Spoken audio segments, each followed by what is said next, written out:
First, we're going to start off with a bit of background on the Democratic presidential candidate Cory Booker. He was born on April 27, 1969 in Washington, D.C.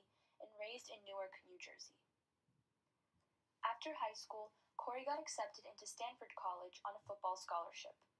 He was also a Rhodes Scholar, which is an international postgraduate award for students to study at the University of Oxford, before attending Yale Law School in 1997.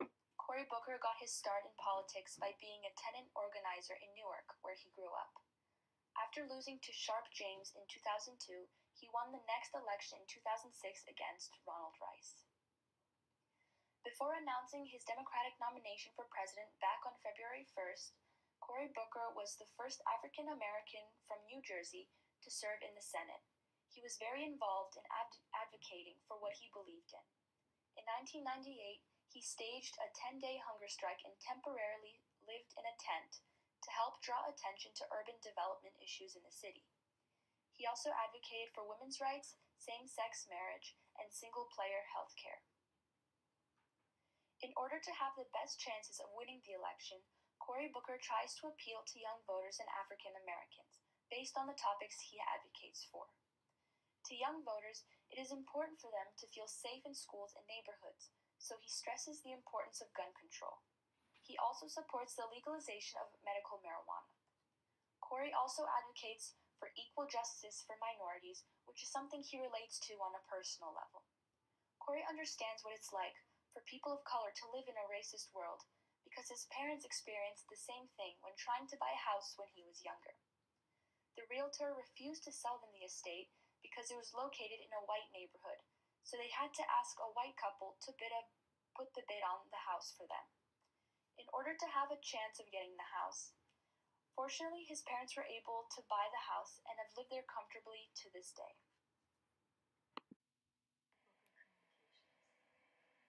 So Cory's ads have been mostly coming on YouTube, and he wants to get the attention of younger people to go and vote for him. And he based his ads off of what other people say and what he wants to change. So Cory's campaigning mostly in Iowa, New Hampshire, and South Carolina, and specifically in Iowa because they have caucuses. And so he wants to be able to win that caucus. He's also given speeches in Nevada, New Jersey, Wisconsin, and Georgia. And at the end of the month in June, he has one planned in Alabama. So Cory's techniques to appeal to the younger audience because he based ads off of Nike and with the whole Kaepernick issue with Nike last year, he can reach out towards those younger people by lifting himself through that Kaepernick issue and Nike. So his commercials are mostly what he wants to plan for when he gets into office, which is gun reform. So getting more people, having more people getting more laws and regulations for gun control and getting licenses, and then you can only get a certain amount of guns a certain amount of times every year. And then Medicare for no matter what, for everyone no matter what, which is no matter your race, no matter your ethnicity, no matter what you believe in, you're allowed to get Medicare. And then he wants to legalize marijuana all over the country because then we don't have to run into the problem of different states having different things, and so he can just focus on legalizing it everywhere. And those are just a few things that his commercials are based on, along with interviews that he's had. The 2020 Democratic race is very hotly contested, and there are many issues that are being debated. The first one is legalization of marijuana.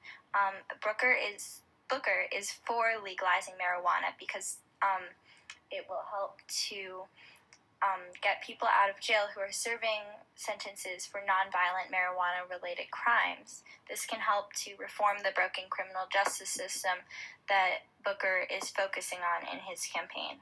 Next is universal health care. Many Democrats, including Booker, agree the healthcare system is broken and needs to go through some reforms. Next is affordable education. Booker thinks that education should be more affordable so that more students can get a college education. And last is late-term abortion, and this is a big issue. And Booker believes that Roe v. Wade is the law of the land that should be upheld.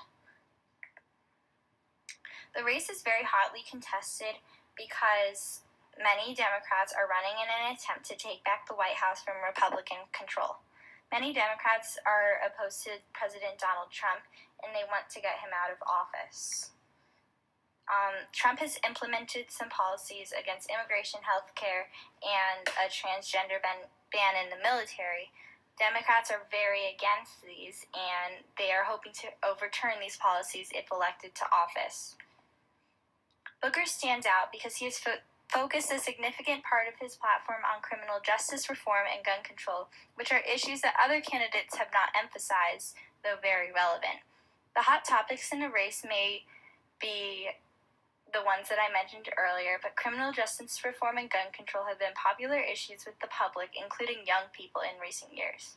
Events such as the recent mass shootings have sparked a debate on gun control, and Booker has taken advantage of this interest in his campaign. He's currently known as the gun control candidate. Criminal justice reform has also come to light with the Black Lives Matter movement, as an African American, this issue has become very relevant in Booker's campaign. Cory Booker's campaign finances.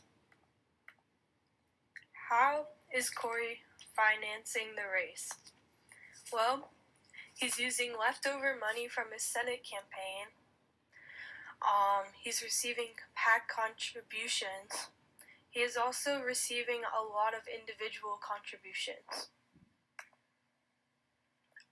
Most of his individual contributions are coming from lawyers and law firms. They are also coming from people who live in New York and New Jersey. Most of the contributions are made through a PAC, Act Blue. That was 54% of the contributions. Cory Booker has also been raising money through his website, CoryBooker.com, where individuals can donate money through. You can select an amount and add and donate. He has also been holding fundraising events where people have to pay for very expensive tickets to get into the fundraising, which has also been raising quite a lot of money. For super PACs, Cory Booker doesn't want to associate himself with any of the super PACs, but there is one super PAC, Dream United, which is ran by his friend from college, from Stanford, that he's not supportive, but he's receiving a lot of money from. A spokesperson stated that Cory is building a movement powered by grassroots donations, and Cory 2020 is rejecting contributions from corporate PACs and federal lobbyists. Cory opposes super PACs aiming to support his or anyone else's for his presidency. So that's like most Democrats, they're rejecting donations from super PACs. Thanks for watching.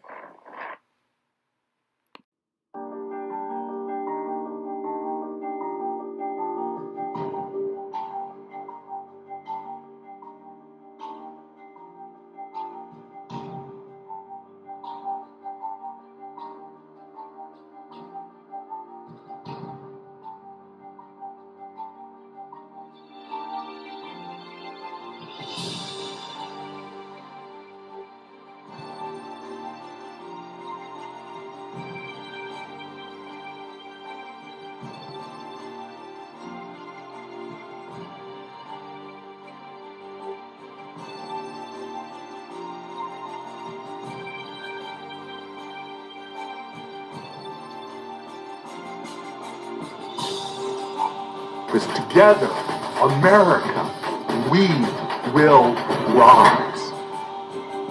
I'm Cory Booker, and I'm running for President of the United States of America.